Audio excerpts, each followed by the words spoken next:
హైదరాబాద్ ప్రజావాణిలో అల్లు అర్జున్ మామ చంద్రశేఖర్ ఫిర్యాదు చేశారు. కేబీఆర్ పార్క్ దగ్గర రోడ్డు విస్తరణలో తన ఇంటి స్థలం సేకరణపై పునరాలోచన చేయాలని చంద్రశేఖర్ రెడ్డి కోరారు. రోడ్డు విస్తరణలో తన ఫ్లాటులో 56 అడుగుల భూమి సేకరించే అంశంపై వివరణ ఇవ్వాలని అధికారులను కోరారు.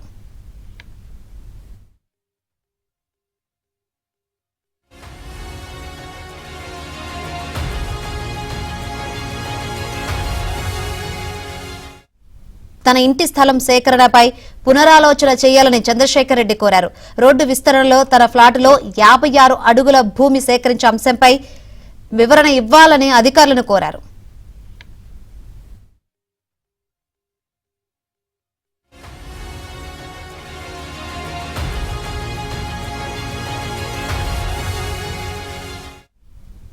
రోడ్డు విస్తరణలో తన ఫ్లాటులో 56 అడుగుల భూమి సేకరించే అంశంపై వివరణ ఇవ్వాలని అధికారులను కోరారు.